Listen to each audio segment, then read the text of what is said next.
Hech o'ylab ko'rganmisiz, nega insonlar klassik kitoblarni 100 yillar davomida o'qishadi? Deylik, Jorj Orwell, Jane Austen, Lev Tolstoy yoki bugungi videomiz qahramoni Fyodor Dostoyevskiy. Nega insonlar ularni shuncha yil o'tib ketgan bo'lsa ham, hali ham kitoblarini muhokama qilishadi? Nega bu haligacha qiziq? Fyodor Dostoyevskiyning Jinoyat va jazo kitobi mana 160 yildirki, hali ham o'quvchilarning eng sevimli asarlaridan biri. Bugun mana shu nima uchunligiga savol topishga harakat qilamiz. Nega shuncha yillardan keyin ham bu kitob o'quvchilar uchun qiziq? Assalomu alaykum. Ismim Dilrabo. Kanalimga va ushbu videoga xush kelibsiz. Bugun jinoyat va jazo haqida gaplashamiz. 1860-yillar. Sobiq huquqshunoslik talabasi Rodion Romanovich Raskolnikov Sankt-Peterburgning bir qovoqxonalarida o'tiribdi. U ikki kishining suhbatini tinglab qoladi. Ikki kishi bir kampir haqida gapirishayotgan edi va Rodion Romanovich bu kampirni juda ham yaxshi tanir edi. Bu kampir sutxo'r, foizga pul beruvchi va kambag'allarga zulm qiluvchi. Katta foizlarda pul berar va aytilgan sanadan bir kun kechiksa ham garovga olgan hamma buyumlarni tortib olar edi. Raskolnikov ham unga bir necha marta garovga buyum berib, qarz olgan va ichida u uchun adovat bor edi. Bu kishi suhbatlashar ekan. Jamiyatga faqat ziyoni tegayotgan bu burgadan kim qutula oladi? Kim uni o'ldirib, jamiyatni qutqara oladi degan savolni o'rtaga tashlashayotgan edi. Va bu Raskolnikovni turtib yuborgandek bo'ladi.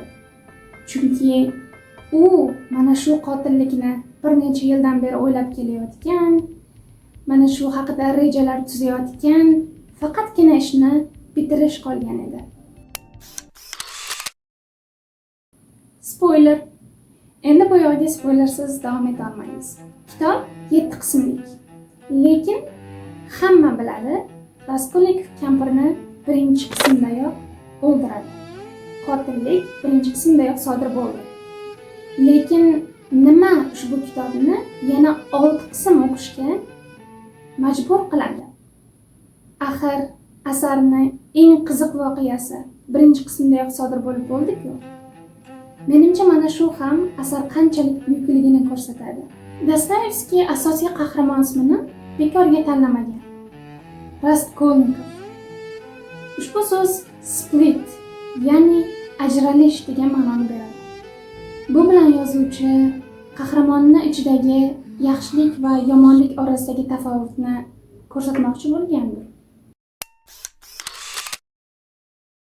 Kitobning ikkinchi qismida u kampirni o'ldirgandan keyingi o'ylar, azoblar, aybdorlik hissi mana shular o'rin oladi. Qahramonimiz Raskolnikov kitob boshlanishidan oxirigacha azobda yashaydi. Balki kitobning nomi ham mana shu uchundir. Crime and Punishment. Jinoyat va jazo. Jinoyatni qahramonimiz sodir qildi va jazoni ham u o'ziga o'zi belgilaydi. Uni jinoyatini hech kim fosh qila olmaydi. Hech kim dalillarini topa olmaydi. Lekin Raskolnikov kun-u tun qilgan jinoyat haqida o'ylar, uni agar topib olsa o'zini qanday himoya qilish haqida rejalar tuzar va vijdon azobida qiynalar edi. Va kitobdagi ba'zi qahramonlar ta'kidlagandek, balki ma'lum vaqt u o'zini aqlidan ajralib ham qolgandir. Asarda yana bir qahramonlardan biri Zosimov. Bu Raskolnikovga qaraydigan doktor va bundan tashqari Porfiy Petrovich. Ushbu obrazlar Raskolnikovni yana bir daraja yaqinroq tushunishga yordam beradi. Uning miyasida kechayotgan o'ylar, azoblar va qo'rquvni tushunishni mana shu ikki qahramon ham biroz osonlashtiradi. 3-qism qismda Raskolnikovni oilasidagi ayollar bilan tanishamiz. Uning onasi Pulxira Aleksandrovna va singlisi Avdotiya Romanovna yoki boshqacha ism bilan Donya. Balki Raskolnikovning qotilligi sabablari ham ulardir. Yo'q. Menimcha shunday emas. Menimcha qotillik 100% Raskolnikovning o'ziga bog'liq bo'lgan. Lekin singlisining bir dimog'dor, katta mansab egasi, amaldorga turmushga chiqayotgani Raskolnikovni o'z rejasini bajarishga yana bir turtki bo'ldi. Pyotr Petrovich, boshqacha ism bilan Lujin haqida o'qish men uchun eng qiyini bo'ldi. Uning egosi, manipulyatsiyasi, Donyaga faqatgina kambag'alligi uchun uylanayotgani. Mana shular meni g'azabimni keltirdi. Donyaning kambag'alligidan foydalanib, to'ydan keyin unga go'yoki qul bo'lishni xohlashi, bosh egib, tiz cho'kib turishni istashi va bu faqatgina Donyaning kambag'alligi tufayli bo'lishi men uchun o'qish eng qiyin bo'lgan sahifalar bo'ldi. Bulardan tashqari asarda sevgi qissasi ham yo'q emas. Bu sevgi qissasi biz boshqa kitoblarda uchratadigan pushti ko'zoynaklar orqali ko'radigan sevgi emas. Aksincha, bu asardagi sevgi qahramonlarning ich-ichidan bir-birlariga o'z gunohlari, qiyinchiliklari va yetishmovchiliklari orqali bog'lanishini ko'rsatib beradi. Balki mana shu gunohlar, qiyinchiliklar va yo'qchiliklar ularning bir-birlari bilan birga bo'lishlariga ham sababchi bo'lgandir. Kitobni to'liq tushundim deya olmayman. Uni birinchi marta o'qiganimni hisobga olsak, uni to'liq tushunish ham mumkin emas. Masalan, Svidrigaylov qahramoni hali ham meni o'ylantiradi. Bir qarashda uning yo'li ham xuddi Raskolnikovdek bir xil ko'rinadi. Ikkalasi ham qotillik. Lekin mana shu Svidrigaylov kunlarning birida o'zini o'zi otib qo'yadi. Ya'ni o'z joniga suiqasd qiladi. Mana shu yerda nihilizm falsafasi kirib keladi. Nihilizm bu hayotda hech qanday moral, ya'ni axloqiy umum qoidalar mavjud emas. Shuning uchun inson nima qilishni xohlasa ham qilishga haqqi bor. Bu joiz degan falsafadir. Svidrigaylovning hayotdagi e'tiqodi, belief sistemi mana shu falsafadir. U o'zini hayotini bir o'yin deb ko'radi va mutlaq axloqsizlikni qabul qiladi. Balki mana shu qahramonni o'z joniga qasd qildirish bilan Dostoyevskiy insonlarni nihilizmdan qaytarmoqchi bo'lgandi. Kitob haqida gaplashdik. Qahramonlar haqida ham ozgina og'iz ochib o'tdim.